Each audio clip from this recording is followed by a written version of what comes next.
जय हिंद दोस्तों। तो जितने भी भाई लूसेंट का 11वां टॉपिक देख लिए हैं, आज हम लोगों का 12वां टॉपिक होने वाला है। और 12वां टॉपिक जो है कि सिकंदर से संबंधित कुछ प्रश्न है और जो है कि मौर्य साम्राज्य से संबंधित प्रश्न है। क्या है कि मगध राज्य का उत्कर्ष चल रहा है और मगध राज्य पे जितना भी वंश जो है कि शासन किया है उस वंश को देखेंगे और थोड़ा बहुत बीच में जो है कि लूसेंट के जो है कि टॉपिक वाइज मैं ले रहा हूँ, तो जो है कि सिकंदर उसमें टॉपिक दिया है, तो सिकंदर से संबंधित कुछ प्रश्न हैं वो हम लोग देख लेते हैं। वीडियो 10 से 12 मिनट का होने वाला है। आप लोगों को पढ़ाने के लिए बिल्कुल मैं नहीं आया हूँ, बताने के लिए आया हूँ कि ऐसा ऐसा प्रश्न जो है कि पूछा जाता है। पहला प्रश्न है, सिकंदर का जन्म 356 ईसा पूर्व में हुआ था। उसके पिता का नाम फिलिप था। उसके पिता का नाम फिलिप था।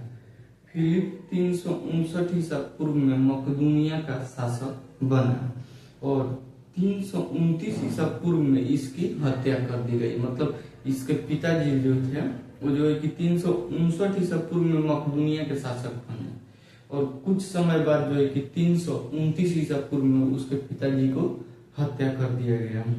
सिकंदर के गुरु अरस्तु थे। ये क्वेश्चन कितना बार पूछा गया है। सिकंदर के गुरु कौन थे? अरस्तु थे। सिकंदर ने भारत विजय का अभियान 326 ईसा पूर्व में शुरू किया था। सिकंदर ने भारत विजय का अभियान 326 ईसा पूर्व में शुरू किया था। अगला प्रश्न है, सिकंदर के सेनापति का नाम सेल्यूकस निकेटर था। सिकंदर के सेनापति का नाम सेल्यूकस निकेटर था। सिकंदर को पंजाब के शासक पुरस के साथ युद्ध करना पड़ा। पंजाब के जो शासक थे उस समय जो है कि पुरस के साथ युद्ध करना पड़ा। उस समय युद्ध को हाइडे स्पीज या झेलम के नाम से जाना जाता है। हाइडे स्पीज जो है कि पुरस और जो है कि सिकंदर के बीच युद्ध हुआ था, उस युद्ध को जो है कि हाइडे स्पीज या जो है कि झेलम के नाम से जाना जाता है। ये जो है कि झेलम नदी के तट पर लड़ा गया था। अगला प्रश्न है, सिकंदर के सेना ने ब्यास नदी के पश्चिमी तट पर पहुंचकर पार करने से इनकार कर दिया। तो पार करने से क्यों इनकार किया? क्योंकि चाणक्य अपना दिमाग वहां पे लगा दिए थे, चंद्रगुप्त को भेजकर उसके सेना में चंद्रगुप्त को भेज दिए थे और यहाँ के चंद्रगुप्त उटपटांग काम कर रहे थे। कभी जहर दे देना, कभी किसी को किसी तरह से मार देना, ऐसे जो है कि उसमें अफवाह फैला दिए थे। अगला प्रश्न है, सिकंदर स्थल मार्ग द्वारा 325 ईसा पूर्व में भारत से लौट गया। सिकंदर जो था वो स्थल मार्ग के द्वारा जो है कि 325 ईसा पूर्व में भारत से लौट गया। सिकंदर की मृत्यु 323 ईसा पूर्व में बेबीलोन में हो गई। 33 वर्ष की अवस्था में जो है कि सिकंदर की मृत्यु बेबीलोन में हो गई। सिकंदर के जल सेनापति का नाम निर्याकस था। सिकंदर के जल सेनापति का नाम निर्याकस था। सिकंदर के प्रिय घोड़ा का नाम बहुकेफला था। सिकंदर के प्रिय घोड़ा का नाम बहुकेफला था। इसी के नाम से बहुकेफला नामक नगर का स्थापना किया झेलम नदी के तट पर। अगला प्रश्न है, मौर्य साम्राज्य से संबंधित है और जो है कि इसमें भी ज्यादा प्रश्न नहीं है।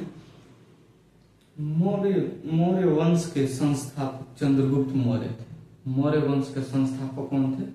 चंद्रगुप्त मौर्य थे। इनका जन्म 345 ईसा पूर्व में हुआ था। इनका जन्म 345 ईसा पूर्व में हुआ था। मौर्य वंश के संस्थापक चंद्रगुप्त मौर्य थे। जस्टिस ने चंद्रगुप्त मौर्य को सेंड्रोकोटस कहा। जस्टिस ने चंद्रगुप्त मौर्य को क्या कहा? सेंड्रोकोटस। घननंद को हराने में चंद्रगुप्त मौर्य की मदद चाणक्य ने की थी। घननंद को हराने में चंद्रगुप्त मौर्य का मदद जो है कि चाणक्य ने किए थे, जो बाद में चंद्रगुप्त मौर्य के प्रधानमंत्री बने। चाणक्य जो बाद में चंद्रगुप्त मौर्य के प्रधानमंत्री बने। राजनीतिक अर्थशास्त्र के लेखक चाणक्य है। ऐसा प्रश्न कितना बार पूछा गया है। राजनीतिक अर्थशास्त्र के लेखक चढ़ा हैं।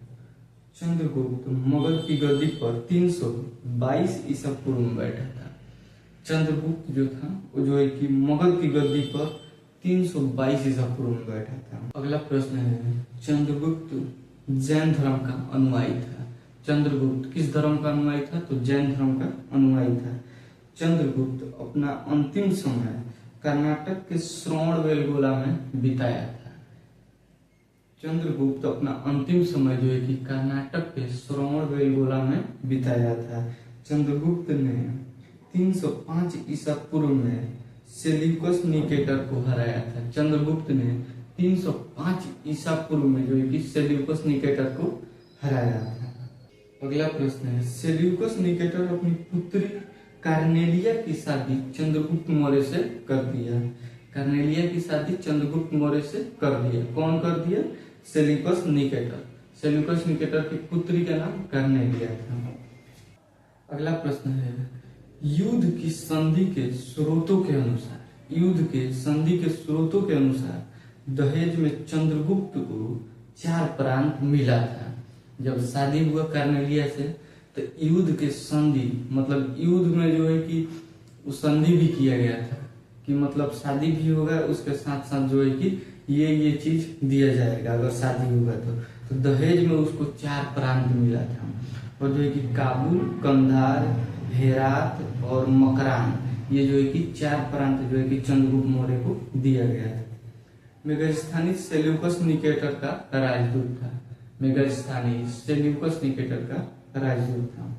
अगला प्रश्न है, जो चंद्रगुप्त मौर्य के दरबार में आया था।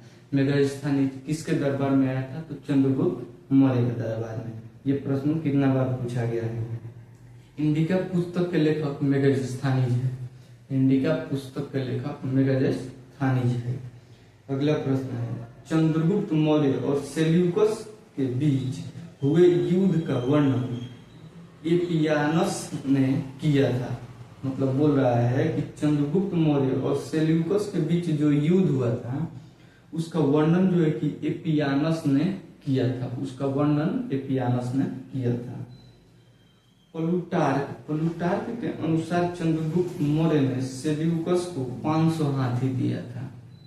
प्लूटार्क के अनुसार, प्लूटार्क नामक व्यक्ति के अनुसार मतलब वो बोलता है कि चंद्रगुप्त मौर्य ने सेल्यूकस को 500 हाथी जो है कि ऐसे दान में दिए थे।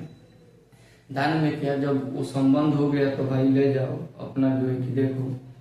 चंद्रगुप्त की मृत्यु 298 ईसा पूर्व में श्रवणबेलगोला में उपवास के कारण हो गया। चंद्रगुप्त की मृत्यु कैसे हुआ? तो उपवास के कारण हुआ। कहाँ हुआ? तो श्रवणबेलगोला में हुआ।